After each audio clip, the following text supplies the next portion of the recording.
Hi students, welcome back to our channel. अब हम unit 4 के नेक्स्ट पार्ट पे हैं जिसमें हम डिस्कस करेंगे children living in urban slums, socially deprived girls, measures to bring improvement in their status.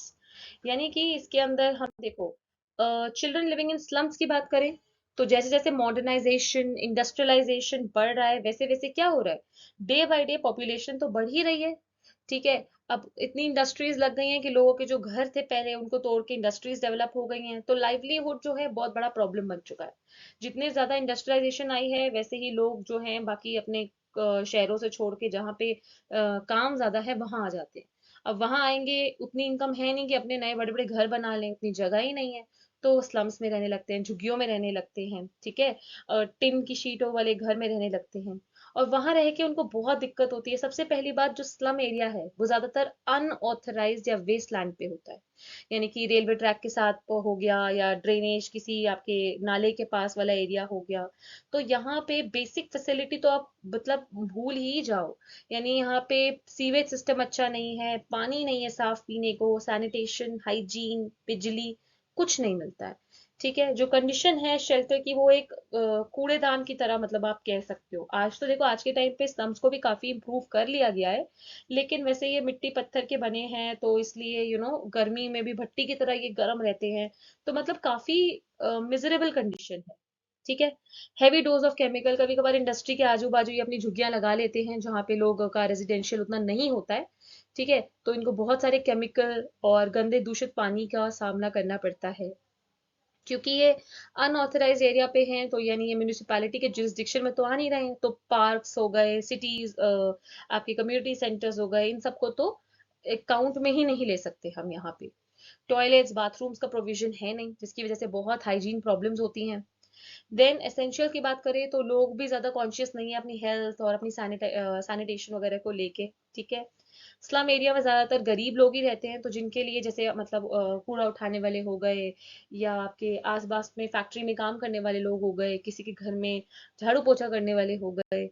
तो मतलब बेसिकली जो इनका कंडीशन है काफी ज्यादा मिजरेबल है। तो अब हम कैसे इनके स्टेटस में इम्प्रूवमेंट ला सकते हैं? सबसे पहली बात, हम इम्प्रूवमेंट लाएंगे इनकी लिविंग कंडीशन में। जो ये स्लम है उनमें एक रेगुलराइज सिस्टम होना चाहिए, स्कूल्स बनने चाहिए आसपास। चलो देखो स्कूल तो बहुत बात की बात है, पहले सबसे पहले बेसिक एमिनिटीज जैसे टॉयलेट, अच्छा पानी, बिजली, रोड्स ये होने चाहिए। यहाँ पे लोगों को हम जितना पढ़ा सकते हैं उतना पढ़ाएं ताकि उनको पता चले कि ये चीजें बेसिक हैं जो उनको मिल नहीं रही हैं। क्योंकि उनको यही नहीं पता होता ये बेसिक है, उनको लगता है अरे ये तो बहुत महंगी चीज है जो हम अफोर्ड नहीं कर सकते। उनको हमें बताना पड़ेगा पढ़ा लिखा के कि ये बेसिक आपके राइट्स है। ठीक है। उसके बाद उनको उनकी रिस्पॉन्सिबिलिटी बतानी चाहिए कि आपको अपने बच्चों को पढ़ाना है ताकि जो जिंदगी आप जी रहे हो आपके बच्चे भी वही नहीं जीते रहे। ठीक है। उनको अच्छी कंपनी बैड कंपनी के बारे में फर्क बताओ। उनको अगर वो किसी चंगुल टाइप में फंसे हुए हैं, ठीक है, उस ट्रैप से उनको बाहर निकलने की कोशिश करो। This is all about slum, जो लोग स्लम में बच्चे रह रहे हैं, लोग रह रहे हैं।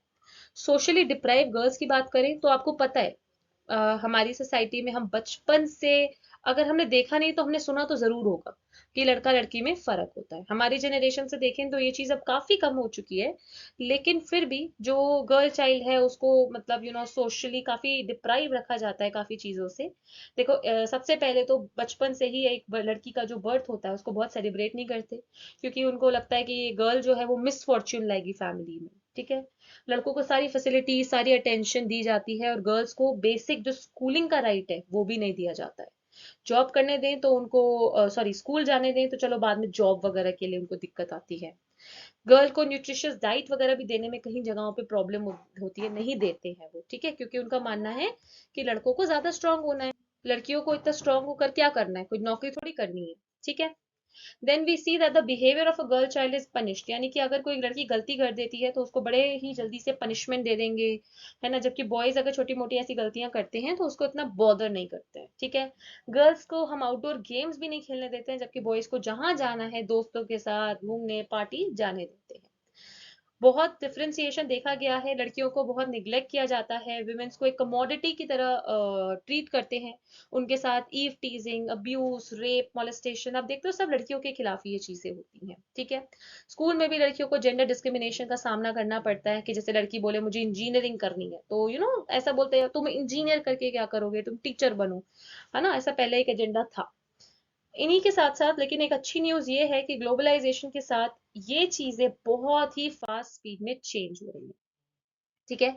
और गर्ल्स का स्टेटस को इम्प्रूव करने के लिए क्या है, अर्बनाइजेशन की मदद से, देखो जो आईसीटी यानी कि जो हमारा कंप्यूटर इंफॉर्मेशन कंप्यूटर टेक्नोलॉजी जो आपकी है, उसकी मदद से काफी ज्यादा लिटरेसी फैलती है, तो उसकी वजह से लोगों में जागरूकता आ गई है, ठीक है।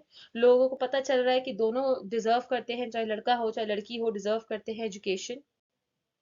गवर्नमेंट स्ट्रिक्ट एक्शन ले रही है उन लोगों के खिलाफ जो किसी भी तरह का वायलेंस करते हैं लड़कियों पे। हमारी सोसाइटी को जागरूक किया जा रहा है कि कैसे हमें वुमेन्स के लिए चीजें करनी है, और लड़कियों को भी सेल्फ अवेयर किया जा रहा है कि कैसे वो, ठीक है। देखो अभी हमने फर्स्ट पढ़ लिया स्लम में जो है बच्चे, सेकंड हमने गर्ल्स का स्टेटस और उनकी जो राइट्स उनके डिप्राइव्ड है वो पढ़ लिए। लास्ट हमारा इसमें आएगा child rearing practices of the children separated from their parents, यानी वो बच्चे जो अपने माँ बाप से अलग है। अब अलग का मतलब जरूरी नहीं है कि उनके माँ बाप जिंदा नहीं है इसलिए अलग है। देखो इसके तीन चीजें हैं। सबसे पहली बात accidental separation from the parents, यानी कभी भीड़ भाड़ में माँ बाप से अलग हो गए बच्चे, या फिर कोई एक्सीडेंट में अलग हो गए। दूसरा है कि टाइम बाउंड सेपरेशन, यानी कभी कभार माँ बाप अपने बच्चों को क्रचेस में छोड़ जाते हैं कुछ समय के लिए जब उनको जॉब वगैरह करनी है।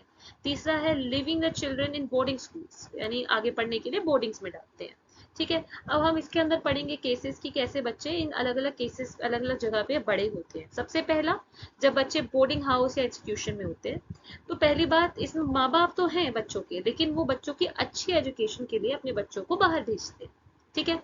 अब वहां जाके बच्चों को अच्छी नॉलेज के साथ साथ अच्छे अपने अपने आप को सिचुएशंस में ढालना होता है, अकेले रहना थोड़ा सीखना होता है, ठीक है।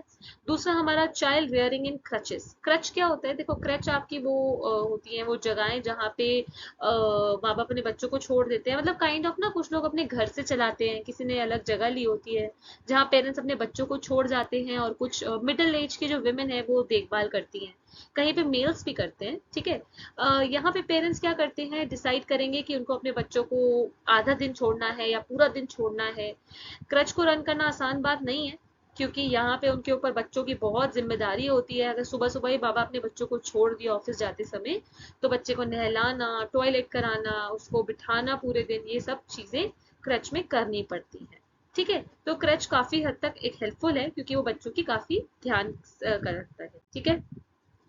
बट अगर हम चाइल्ड रेयरिंग इन ऑर्फनेज की बात करें, तो जब बच्चों के माँ बाप नहीं होते हैं या माँ बाप से अलग होते हैं, तो उनको ऑर्फनेज यानी कि अनाथालय में रहना पड़ता है। काफी सारे अनाथालय नॉन गवर्नमेंट भी होते हैं या चैरिटेबल ट्रस्ट के थ्रू चलते हैं। तो ऐसी जगहों पे बच्चों का थोड़ा सफरेज होती है, यानी बच्चों को थोड़ी दिक्कत रहती है, उनकी फिजिकल नीड्स नहीं पूरी हो पाती, यानी पूरी तरह खाना नहीं मिल पाता है, उनको बाहर घूमने जाना या सोशल इंटरेक्शन, सोशल लाइफ नहीं मिलती है, एजुकेशनल नीड्स पूरी नहीं होती हैं, है ना। बहुत ही बॉन्डेड सुपरविजन, यानी एक टीचर होगा वही पढ़ाएगा, तो प्रॉपर एक चैनल नहीं होता है। साथ ही साथ उनकी जो साइकोलॉजिकल नीड्स हैं, उनका प्यार, अफेक्शन, ये सब चीजें उनको नहीं मिल पाती हैं, ठीक है। तो आई होप आपको ये तीनों टॉपिक्स बहुत अच्छे से समझ में आ गए होंगे। बहुत सिंपल है, बेसिक है, लेकिन ठीक है, आपको एग्जाम के लिए लिखना है तो पता होना चाहिए लिखना क्या है ना, कैसे लिखना है। तो इन जो पॉइंट मैंने वीडियोस में दिए हैं इस वीडियो में, उसको आप रेफर कर सकते हो और अपने एग्जाम में लिख सकते हो। So thank you for watching and keep learning, students.